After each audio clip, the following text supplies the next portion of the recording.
선조 25년 부산포에 왜군의 깃발이 꽂히던 그 순간부터 조선의 운명은 요동쳤습니다.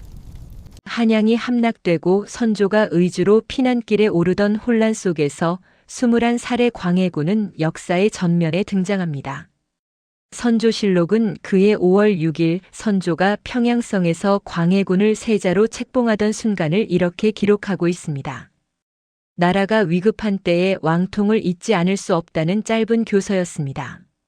하지만 이 책봉은 축복이 아니라 저주의 시작이었습니다. 광해군의 생모 공빈 김씨는 궁녀 출신이었고 조선 왕조 500년 역사에서 서자가 적통으로 세자가 된 전례는 거의 없었습니다. 광해군 일기에는 당시 대신들의 반대 상소가 줄을 이었다는 기록이 나옵니다. 적통이 아닌 자를 세우는 것은 종사의 대계에 어긋난다는 논리였습니다. 그럼에도 광해군은 자신의 길을 걸어갔습니다. 1592년 6월부터 1598년까지 무려 6년이 넘는 시간 동안 그는 전국 8도를 돌며 분조를 이끌었습니다. 의병을 모으고 군량을 조달하고 백성들을 위무하는 일. 선조가 의주에서 명나라의 구원을 청하는 동안 광해군은 전쟁의 최전선에서 땀과 눈물을 흘렸습니다. 징비록을 쓴 유성룡은 광해군의 활약을 이렇게 적었습니다. 세자께서 호남과 호서를 순무하시며 군사를 격려하고 백성을 보살피시니 사람들이 모두 왕실이 아직 건재함을 알고 마음을 놓았다. 1593년 7월 전주에 머물던 광해군은 직접 군량미 확보를 위해 발로 뛰었고 이듬해 1594년 봄에는 강원도 산간 지역까지 다니며 흩어진 백성들을 모았습니다. 그 시절 광해군이 남긴 교서문들을 보면 전쟁의 참상 속에서도 백성을 향한 진심이 묻어납니다. 과인이 덕이 없어 이런 환난을 당하게 하였으니 어찌 백성들만 탓하겠는가. 함께 이 고난을 이겨내자는 문장들이 광해군 일기 곳곳에 등장합니다. 전쟁이 끝나고 10년이 흐른 1608년 2월 1일 선조가 창덕궁 침전에서 승하합니다. 향년 57세였습니다. 광해군은 37의 나이로 왕위에 올랐습니다. 하지만 즉위식장의 분위기는 무겁기만 했습니다. 광해군 일기 정초본 기록을 보면 대신들의 축하 인사조차 형식적이었다고 합니다. 이유는 명백했습니다. 선조의 계비 임모광후 김씨가 1606년에 낳은 적자 영창대군이 있었기 때문입니다. 당시 겨우 3살이었지만 서인 세력은 은밀히 영창대군을 지지했습니다. 연려실 기술에는 조정이 둘로 갈라져 한쪽은 세자를 한쪽은 대군을 지지했다는 증언이 실려 있습니다. 광해군은 이 사실을 너무나 잘 알고 있었습니다. 밤마다 그를 괴롭히는 것은 전쟁의 악몽이 아니라 정통성이라는 세 글자였습니다. 아무리 백성을 위해 애쓰고 나라를 지키기 위해 목숨을 걸어도 그는 서자 출신 왕이라는 꼬리표를 떼어낼 수 없었습니다. 즉위 후 광해군의 행보는 점점 강경해졌습니다. 1609년 3월 그는 영창대군의 외조부인 김제남을 영모 혐의로 처형했습니다. 광해군 일기 중초본에는 김제남이 영창대군을 추대하려 모의했다는 고변 내용이 상세히 기록되어 있습니다. 하지만 현대 역사학자들은 이것이 조작된 혐의일 가능성이 크다고 봅니다. 1614년 10월 더 큰 비극이 일어났습니다. 강화도에 유배되어 있던 영창대군이 불과 8살의 나이로 의문의 죽음을 맞이한 것입니다. 인조실록에 인용된 증언에 따르면 방에 화기를 지나치게 때워 질식사하게 했다고 합니다. 이 사건은 광해군의 치세에 지울 수 없는 오점을 남겼습니다. 당시 사관은 이렇게 적었습니다. 어린아이를 해치는 것은 천리가 용납하지 않는 일이다. 왕이 아무리 자리를 지키려 해도 이런 방법을 써서야 되겠는가. 이 기록은 광해군 일기 곳곳에서 반복적으로 나타나며 광해군에 대한 살인의 비판이 얼마나 거셌는지 보여줍니다. 영창대군 사건으로도 불안이 가시지 않았던 광해군은 더 큰 결단을 내립니다. 1618년 4월 임목대비를 폐위하여 서인으로 강등시키고 경운 궁덕수궁 서궁에 유폐시킨 것입니다. 이른바 폐모론입니다. 광해군 일기에는 대북파 정인홍이 올린 상소가 실려 있습니다. 임목대비가 영창대군을 왕으로 세우려는 영모에 가담했으니 마땅히 폐해야 한다는 내용이었습니다. 하지만 이는 유교 윤리의 근간을 흔드는 극악무도한 처사였습니다. 조선 왕조 500년 역사에서 살아있는 왕대비를 폐위한 전례는 단 한 번도 없었습니다. 남인의 영수였던 이원익조차 이 결정에 반대하며 벼슬을 버리고 낙향했습니다. 연려실기술에는 이원익이 눈물을 흘리며 이는 하늘이 용납하지 않을 일이라고 했다는 기록이 남아 있습니다. 온 나라가 들끓었고 선비들의 상소가 끊이지 않았습니다. 폐모론 이후 광해군의 정치적 고립은 깊어만 갔습니다. 그를 지지하는 세력은 대북파뿐이었고 대북파마저도 내부에서 분열의 조짐을 보였습니다. 1619년 심양에서 명나라 군대가 후금에 패배하자 사르 후 전투 조선도 원군을 보내야 한다는 압박이 거셌습니다. 광해군은 명과 후금 사이에서 줄타기 외교를 펼쳤지만 이는 그를 더욱 고립시키는 결과를 낳았습니다. 밤마다 광해군은 창덕궁 대조전에서 홀로 촛불을 바라보며 고민에 잠겼을 것입니다. 백성을 위한 실리 외교를 펼치면 신하들이 배신을 외치고 유교 윤리를 어기면서까지 왕권을 지키려 하니 천하가 자신을 손가락질했습니다. 전쟁 중 목숨을 걸고 백성을 구했던 그 세월은 어디로 갔을까요? 광해군 일기의 한 구절이 그의 내면을 보여줍니다. 과인이 재주가 없어 이 지경에 이르렀으니 하늘을 우러러 부끄러울 뿐이다. 1620년 12월 어느 추운 겨울밤에 그가 신하들에게 한 말입니다. 그 말 속에는 분조의 세자로 백성의 사랑을 받던 청년이 폭군으로 낙인 찍힌 중년의 왕이 된 씁쓸함이 배어 있습니다. 정통성의 그림자는 그를 평생 따라다녔고 결국 그 그림자가 그를 삼켜버렸습니다. 하지만 이것은 시작에 불과했습니다. 명과 후금 사이에서 펼쳐질 그의 외교 전쟁, 그리고 궁궐 중건의 관기가 그를 기다리고 있었으니까요. 광해군 10년 동아시아의 지형도가 요동치기 시작했습니다. 만주 벌판에서 누르하치가 이끄는 여진족이 후금이라는 이름으로 세력을 결집하며 명나라의 변방을 위협했습니다. 광해군 일기 1618년 4월 13일 기록을 보면 요동에서 급보가 왔다. 건주 여진의 추장 누르하치가 무순을 함락시켰다는 보고가 조정을 발칵 뒤집어 놓았습니다. 명나라는 즉각 조선에 원군을 요청했습니다. 임진왜란 때 은혜를 갚으라는 것이었습니다. 조정 대신들은 일제히 제조지은을 잊어서는 안 된다며 출병을 주장했습니다. 연려실 기술에는 당시 영의정 기자헌이 올린 상소가 실려 있습니다. 명나라는 우리의 부모국이니 설령 나라가 기울어져도 의리를 저버려서는 안 됩니다. 하지만 광해군은 달랐습니다. 그는 임진왜란의 참상을 누구보다 생생하게 기억하고 있었습니다.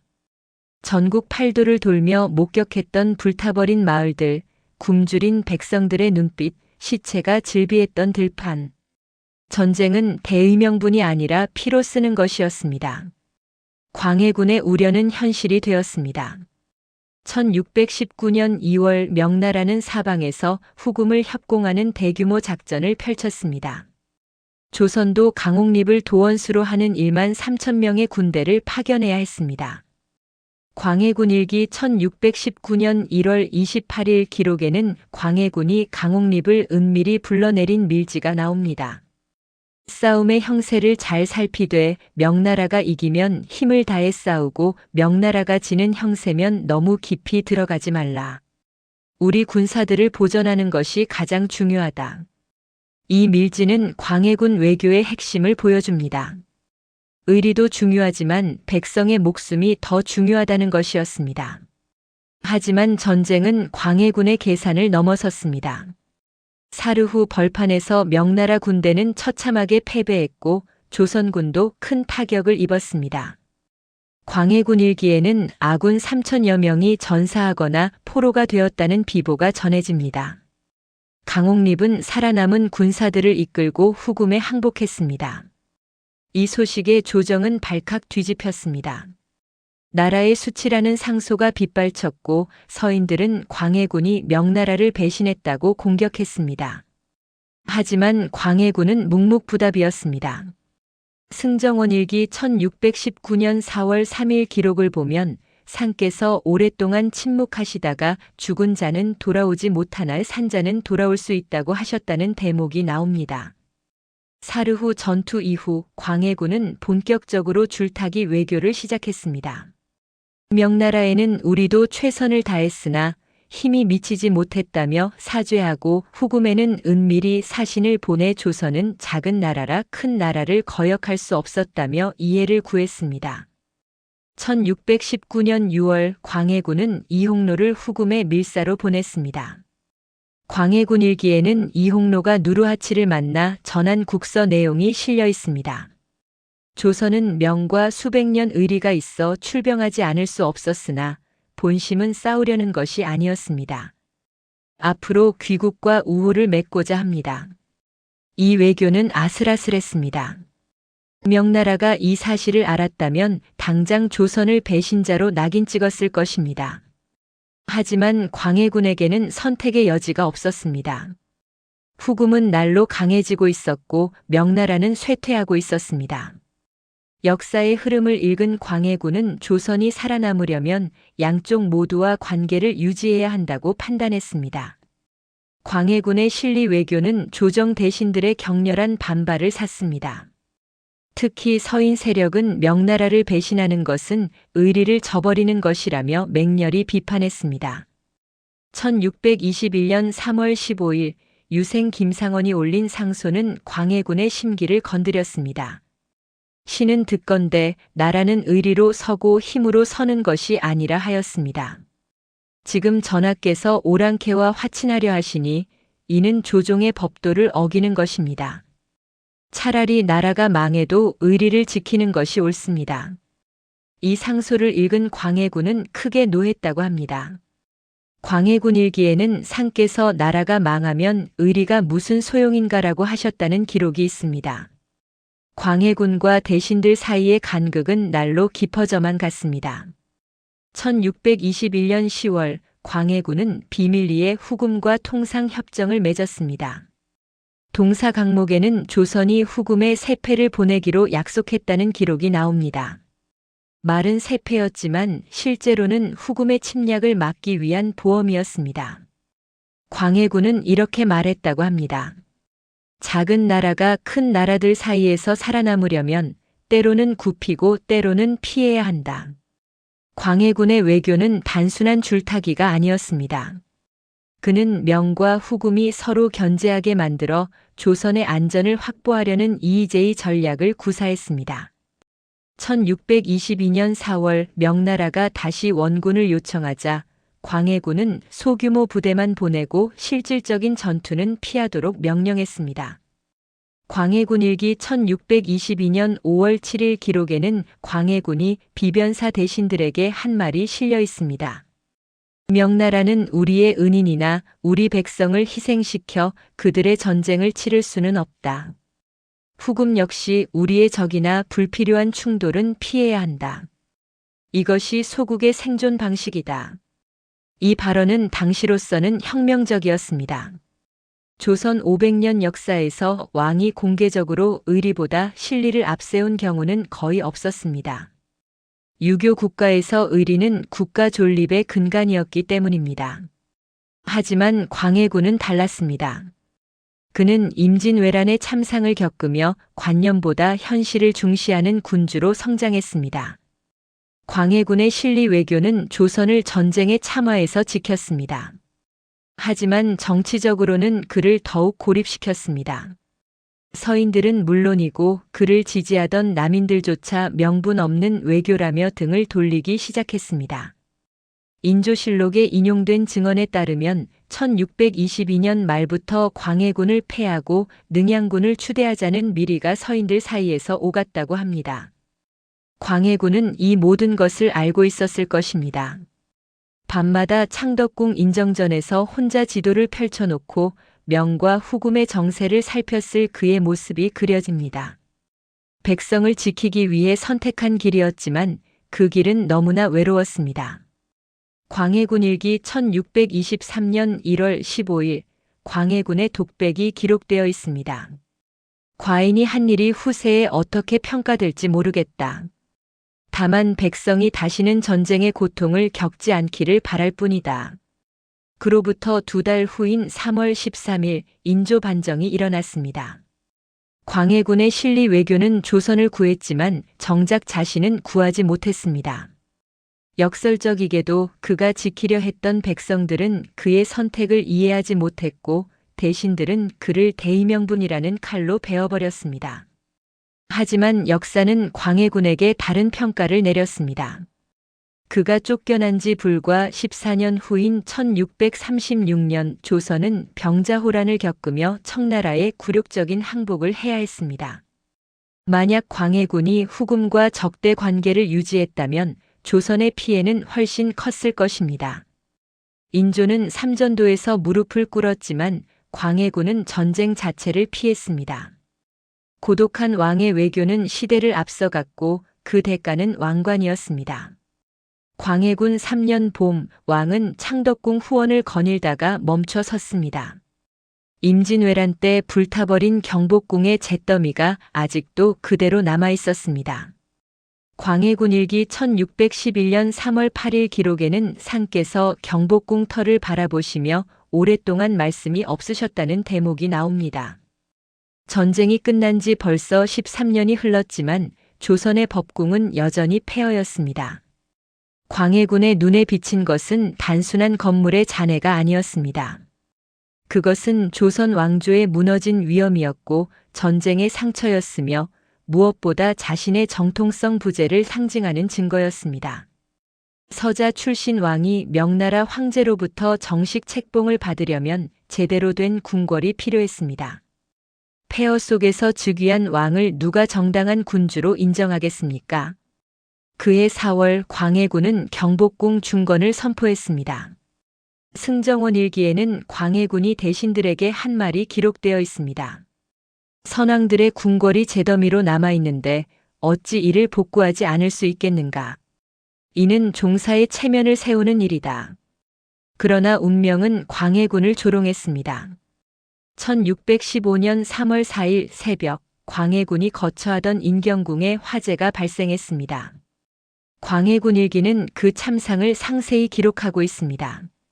미시 오후 13시에 인경궁 침전에서 불이 일어나 순식간에 전각들이 모두 타버렸다. 상께서 겨우 피신하셨으나 궁인 50여 명이 불에 타 죽었다. 이 화재는 광해군에게 깊은 트라우마를 남겼습니다. 연료실 기술에는 당시 목격자의 증언이 실려 있습니다. 상께서 불길을 피해 나오신 후 며칠 동안 말씀이 없으셨고 밤마다 악몽에 시달리셨다고 한다. 궁녀들의 비명소리가 귓가에서 떠나지 않는다고 하셨다. 화재의 원인은 명확하지 않았습니다. 일각에서는 방화설이 제기되었고 또 다른 이들은 관리 소홀을 지적했습니다. 하지만 광해군의 마음속에는 하나의 확신이 자리 잡았습니다. 나를 죽이려는 음모가 있다. 영창대군을 제거하고 임목대비를 폐위시켰지만 여전히 그를 위협하는 세력이 있다는 피해망상이었습니다. 그날 이후 광해군의 궁궐 건축은 집착으로 변했습니다. 단순히 위험을 세우기 위한 것이 아니라 자신의 안전을 지키기 위한 필사적인 몸부림이었습니다. 1616년부터 광해군의 궁궐 중건 사업은 광기에 가까웠습니다. 경복궁 중건은 물론이고 창덕궁 확장, 경운 궁덕수궁 보수, 그리고 새로운 궁궐인 경덕궁 후일의 경희궁 건설까지 동시다발적으로 진행되었습니다. 광해군 일기 1616년 7월 23일 기록을 보면 그 규모를 짐작할 수 있습니다.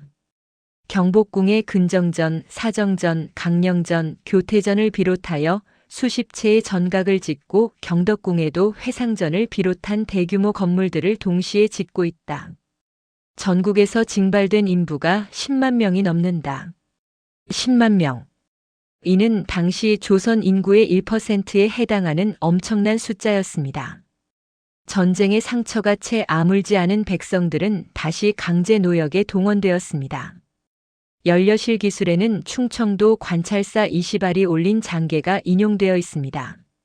백성들이 농사철의 부역에 동원되어 농사를 짓지 못하고 있습니다. 노약자들까지 징발되어 산에서 나무를 베고 있으며 많은 이들이 과로로 쓰러지고 있습니다. 백성들의 원성이 하늘을 찌르고 있사옵니다. 궁궐 건축 비용은 천문학적이었습니다. 광해군 일기 1617년 5월 12일 기록에는 호조 판서가 올린 보고서가 실려 있습니다. 경복궁과 경덕궁 공사에 든 비용이 이미 은100만 냥을 넘었습니다. 국고가 바닥났고 더 이상 지출할 여력이 없습니다. 은100만 냥. 이는 당시 조선 정부의 1년 세수입을 훨씬 초과하는 금액이었습니다. 광해군은 세금을 인상하고 심지어 각 지방의 사찰에서 소장하고 있던 동으로 만든 불상까지 징발하여 녹여 건축 자재로 사용했습니다. 승정원 일기 1617년 9월 3일 기록에는 전국 사찰에서 올린 호소문이 실려 있습니다. 수백 년간 봉안되어 온 불상들이 징발되어 녹아내리고 있습니다. 이는 부처님께 죄를 짓는 일입니다. 하지만 광해군은 멈추지 않았습니다.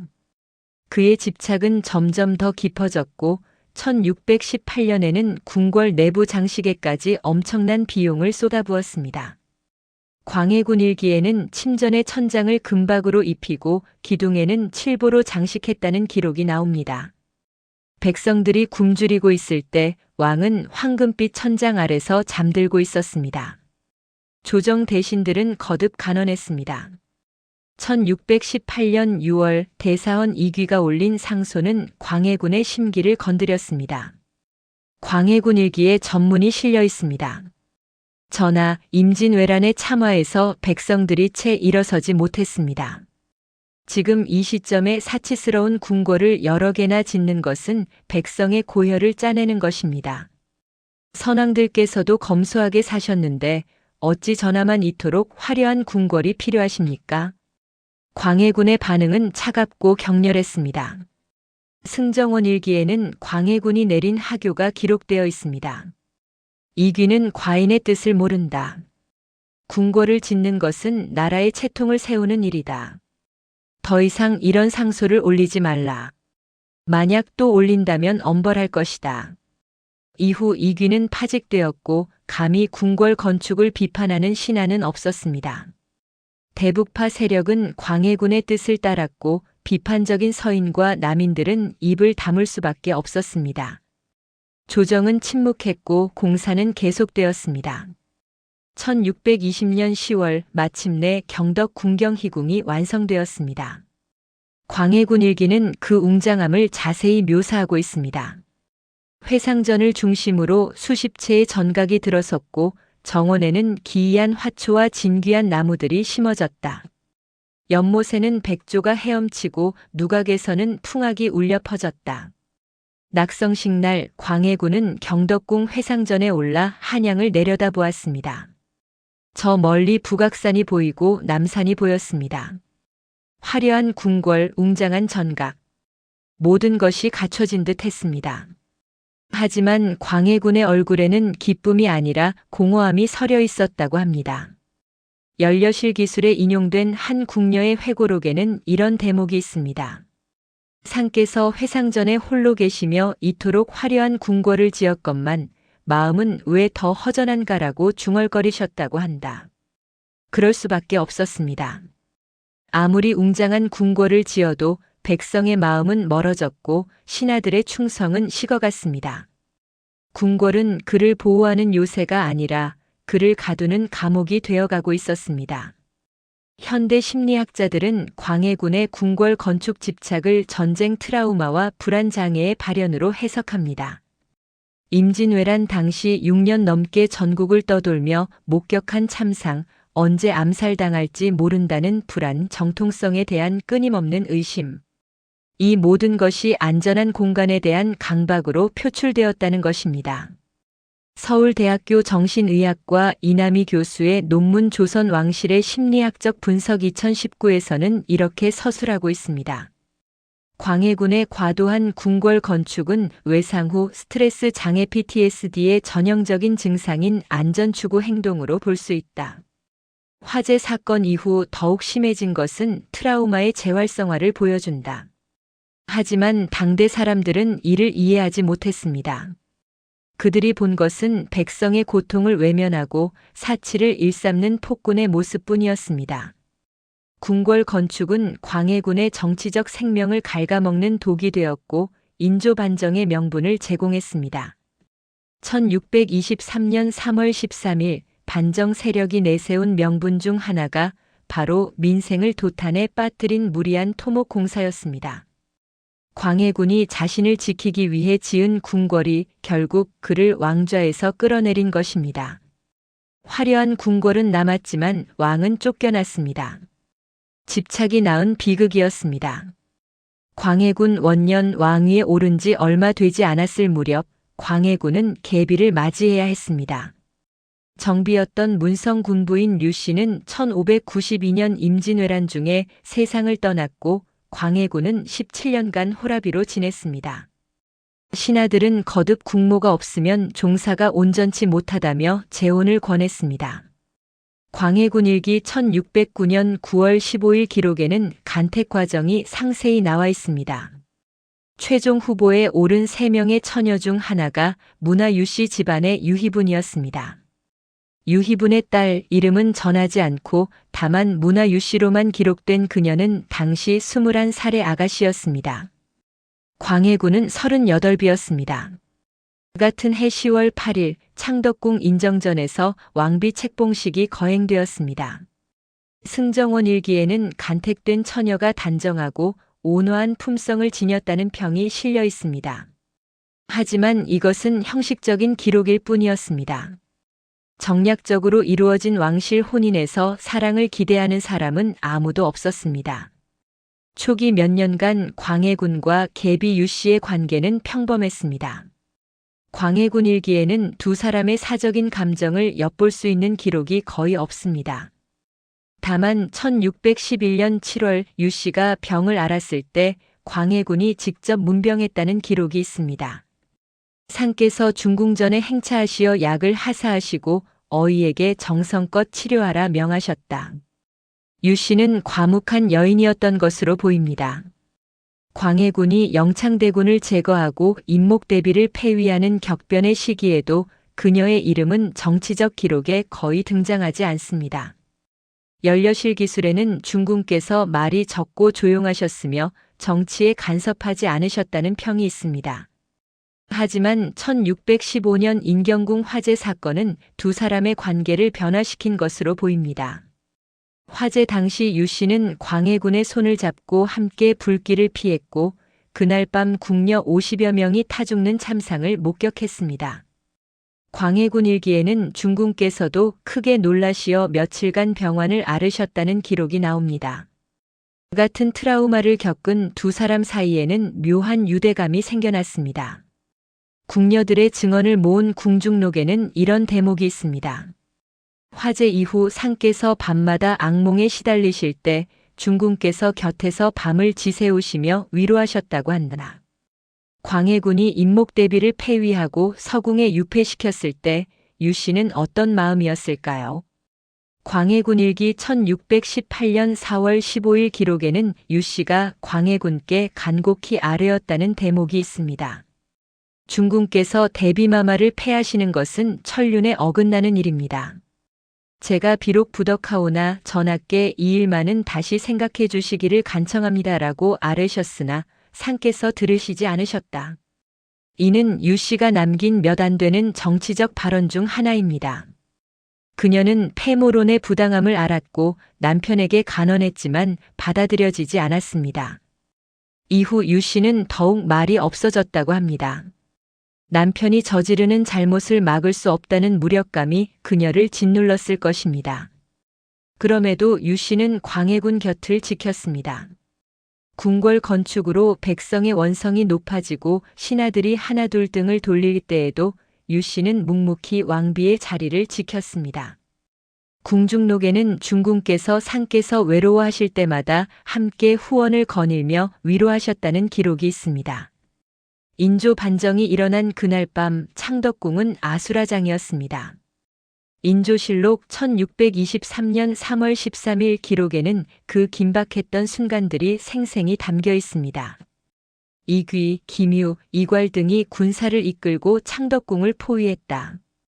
광해군은 급히 후원으로 피신하려 했으나 이미 궁궐 사방이 포위되어 있었다.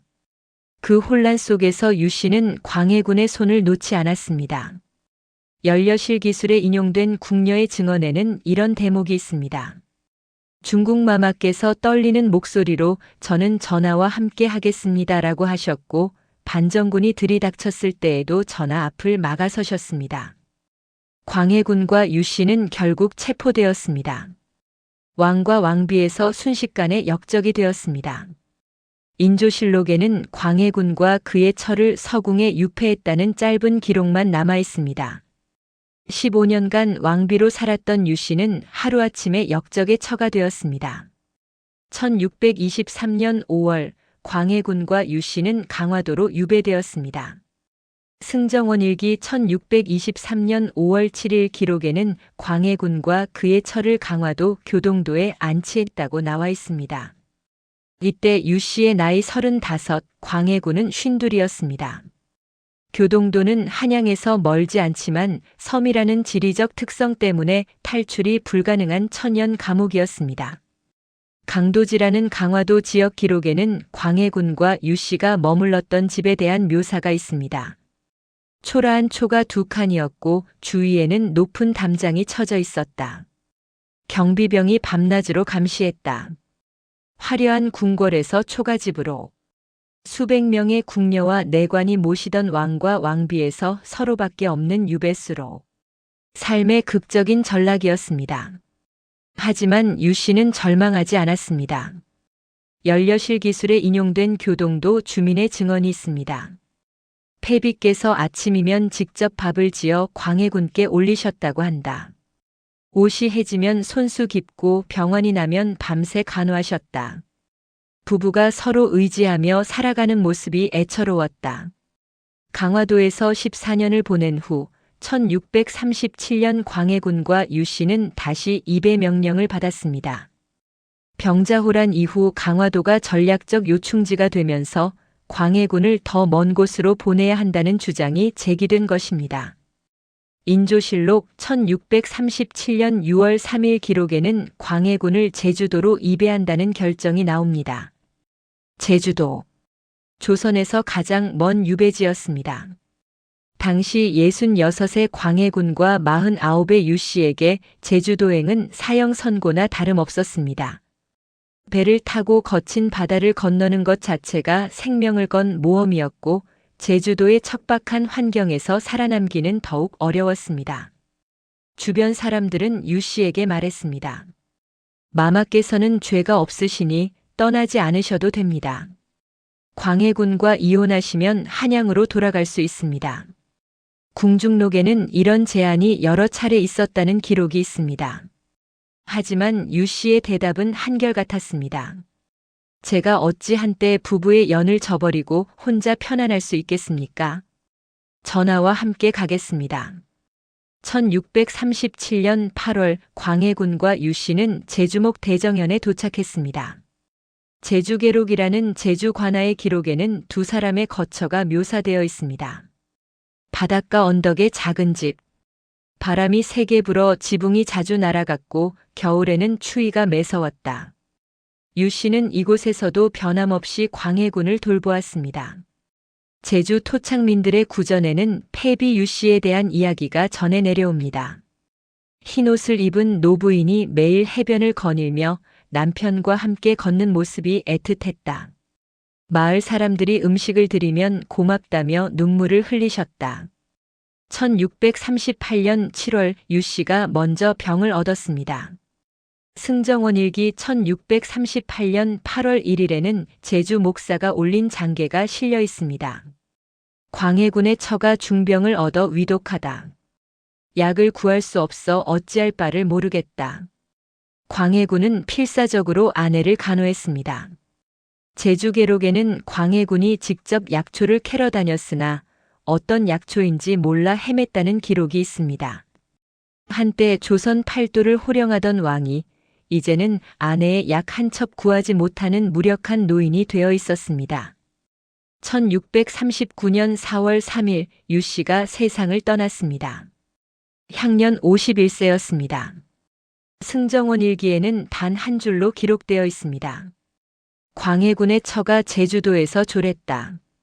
광해군의 슬픔은 어땠을까요?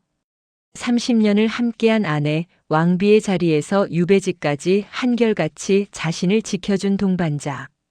그 누구도 자신을 믿지 않을 때 끝까지 곁에 있어준 단 한 사람. 제주 토착민의 증언에는 이런 대목이 있습니다. 광해군이 아내의 시신을 안고 밤새 울었다고 한다. 나 때문에 고생만 하다 갔구나. 미안하다, 미안하다고 계속 중얼거렸다고 한다. 유 씨는 제주도 대정연 인근 야산에 간소하게 묻혔습니다. 왕비의 능도 화려한 장례도 없었습니다. 그저 작은 무덤 하나만 남았습니다. 광해군은 매일 그 무덤 앞에 앉아 있었다고 합니다. 패비 유 씨는 역사서에 거의 등장하지 않습니다. 광해군 일기에도 인조실록에도 그녀에 대한 기록은 극히 적습니다. 왕비로서 무슨 업적을 남겼는지 어떤 정치적 영향을 끼쳤는지 알 수 없습니다. 하지만 그녀가 남긴 것은 업적이 아니라 사랑이었습니다.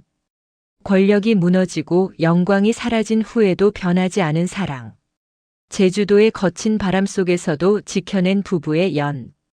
그것이 패비 유 씨가 역사에 남긴 유산입니다. 고려대학교 사학과 김문식 교수의 논문 조선 왕실 여성의 삶이 1015에는 이런 평가가 있습니다. 패비 유 씨는 정치적으로는 아무런 흔적을 남기지 못했으나 인간적으로는 조선 왕실 역사상 가장 아름다운 사랑을 보여준 여인이다. 격변하는 역사 속에서 한 남자와 한 여자가 서로를 지켜낸 이야기. 그것이 패비 유 씨의 순해 보입니다. 광해군에게 유 씨는 마지막 안식처였고 유 씨에게 광해군은 끝까지 지켜야 할 사랑이었습니다. 아내 유 씨가 세상을 떠난 후 광해군은 완전히 홀로 남겨졌습니다. 제주도 대정현의 작은 초가집에서 68배 노인은 매일 아침 아내의 무덤을 찾아갔습니다. 제주계록 1639년 5월 기록에는 광해군이 날마다 망부석처럼 무덤 앞에 앉아 있다는 목사의 보고가 실려 있습니다. 제주 토착민들의 구전에는 더 애절한 이야기가 전해집니다. 백발의 노인이 무덤 앞에서 혼잣말을 하셨다고 합니다. 오늘은 날씨가 좋구려. 당신이 좋아하던 날씨요 하고는 웃다가 또 우셨다고 합니다. 마을 사람들이 보기에도 안타까워 눈물이 났다고 합니다. 광해군에게 남은 것은 기억뿐이었습니다. 임진왜란 때 전국을 누비며 백성을 구휼하던 젊은 날의 기억. 왕으로 즉위하여 실리 외교로 조선을 지키려 애썼던 기억. 인경궁 화재의 공포, 인조 반정의 배신, 그리고 아내와 함께 걸었던 유배의 길. 70년 인생이 파노라마처럼 스쳐 지나갔을 것입니다. 1641년 봄부터 광해군의 건강이 급격히 악화되었습니다. 승정원 일기 1641년 4월 15일 기록에는 제주 목사 이시방이 올린 장계가 있습니다. 광해군이 중병을 얻어 거동을 못하고 있습니다. 기침이 심하고 식사를 거의 못하십니다. 약을 드려도 차도가 없사옵니다. 이 장계를 받은 조정의 반응은 냉담했습니다. 인조실록 같은 날짜 기록을 보면 대신들이 의논했으나 특별한 조치를 취하지 않기로 했다고 나옵니다. 한때 조선의 왕이었던 사람이 병들어 죽어가는데도 조정은 외면했습니다. 제주 목사 이시방은 그나마 인정이 있는 사람이었습니다. 제주계록에는 그가 개인적으로 약재를 구해 광해군에게 보냈다는 기록이 있습니다. 하지만 제주도의 열악한 환경에서 구할 수 있는 약재는 한계가 있었습니다. 광해군은 점점 쇠약해져 갔습니다. 제주 토착민의 증언에는 노인이 방문 앞에 앉아 먼 바다를 바라보셨다. 한양을 그리워하시는 것 같았다는 대목이 나옵니다. 고향은 가까우면서도 너무 멀었습니다. 배로 며칠이면 닿을 수 있는 거리였지만 광해군에게 한양은 영원히 돌아갈 수 없는 꿈의 나라였습니다. 1641년 7월 들어 광해군의 상태는 더욱 위중해졌습니다. 제주계록 7월 20일 기록에는 광해군이 음식을 전혀 들지 못하고 말도 거의 못하신다고 적혀 있습니다. 임종이 가까워지고 있었습니다. 주변에는 아무도 없었습니다. 왕비는 이미 세상을 떠났고 자식들은 역적의 자식이라는 이유로 모두 멀리 유배되어 있었습니다. 신하도 없었고 궁녀도 없었습니다. 그저 제주 목사가 보낸 하인 한 명이 시중을 들 뿐이었습니다. 연려실 기술에 인용된 제주 목사의 서신에는 광해군의 마지막 모습이 묘사되어 있습니다. 광해군께서 정신이 혼미한 가운데서도 간간히 백성들은 괜찮은가, 전쟁은 일어나지 않았는가라고 물으셨다고 합니다. 끝까지 나라 걱정을 하시는 모습에 시중드는 이도 눈물을 흘렸습니다. 광해군은 1641년 8월 7일 제주도 대정현의 초가집에서 조용히 숨을 거두었습니다. 향년 67세, 아니 정확히는 70세였습니다. 인조실록 1641년 8월 10일 기록에는 단 2줄로 기록되어 있습니다. 전 광해군이 제주도에서 졸했다는 보고가 왔다. 예장은 하지 않기로 했다. 예장을 하지 않는다는 것은 왕의 예우를 갖추지 않는다는 뜻이었습니다. 광해군은 역적으로 죽었고 역적에게는 예우가 없었습니다. 승정원일기 같은 날짜 기록에는 대신들의 논의가 나옵니다. 광해는 나라를 어지럽힌 역적이니 사대부의 예로도 장사 지낼 필요가 없다. 제주 목사 이시방은 그래도 최소한의 인정을 지켰습니다. 제주계록에는 광해군을 아내의 무덤 옆에 간소하게 묻었다는 기록이 있습니다. 부부가 다시 만난 것입니다. 죽어서라도 함께 있을 수 있게 된 것입니다. 장례는 초라하기 그지없었습니다. 관은 거친 소나무로 만들었고 상여도 없었으며 조문객도 없었습니다. 제주 토착민 몇 명이 동정심에서 도와 간신히 묻었을 뿐입니다. 한때 조선 팔도를 호령하던 왕의 마지막 치고는 너무나 쓸쓸했습니다. 광해군이 죽은 후 조선 사회의 평가는 냉혹했습니다. 인조실록에는 광해군을 비난하는 기록들이 즐비합니다. 영창대군을 해치고 임목대비를 폐위하고 백성을 도탄에 빠뜨린 폭군이라는 것이었습니다. 사림들은 그의 죽음을 애도하지 않았고 오히려 마땅한 최후라고 평가했습니다. 하지만 시간이 흐르면서 평가는 조금씩 달라지기 시작했습니다. 병자호란 이후 많은 사람들이 광해군의 실리 외교를 재평가하기 시작한 것입니다. 미암일기를 쓴 유희춘의 후손 유몽이는 은밀히 이렇게 적었습니다. 만약 광해군이 계속 왕위에 있었다면 병자호란의 치욕은 없었을 것이다. 그는 명과 청 사이에서 줄타기를 했지만 그것이야말로 작은 나라의 지혜였다. 인조는 의리를 지키려다 나라를 욕되게 했다. 18세기 실학자 이익은 성호사설에서 광해군을 이렇게 평가했습니다. 광해군의 실리 외교는 시대를 앞서간 것이었다. 영창대군과 임목대비 사건은 분명 잘못이나 외교 정책만큼은 뛰어났다.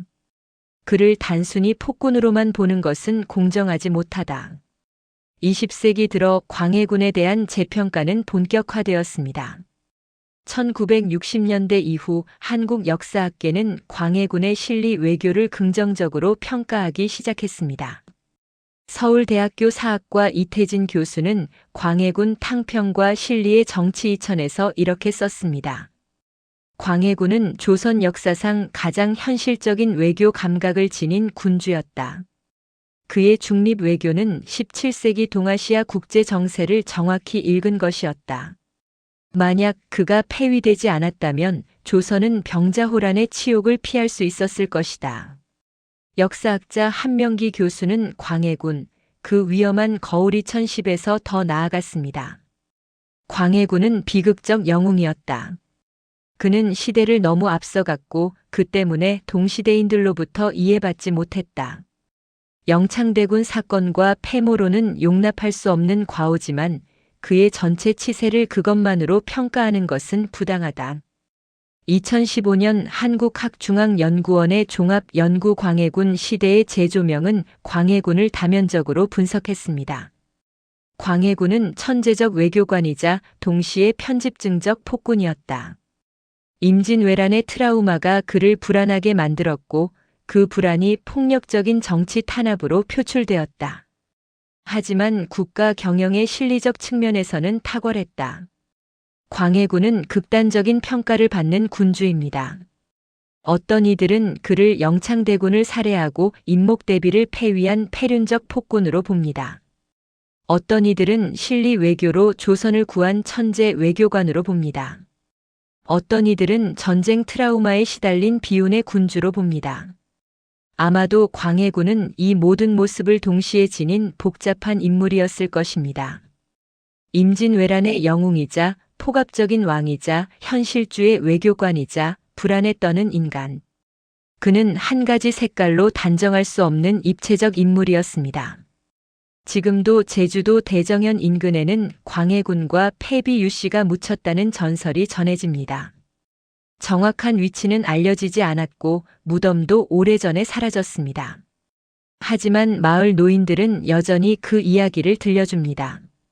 옛날 저 야산 어디쯤에 왕과 왕비가 함께 묻혀 있었다고 해요. 바람 부는 날이면 누군가 우는 소리가 들렸다고 해요. 외로운 영혼들이 한양을 그리워하며 우는 소리였다고 합니다. 2018년 제주특별자치도는 광해군 유배지를 문화재로 지정하려 했으나 정확한 위치를 찾지 못해 포기했습니다.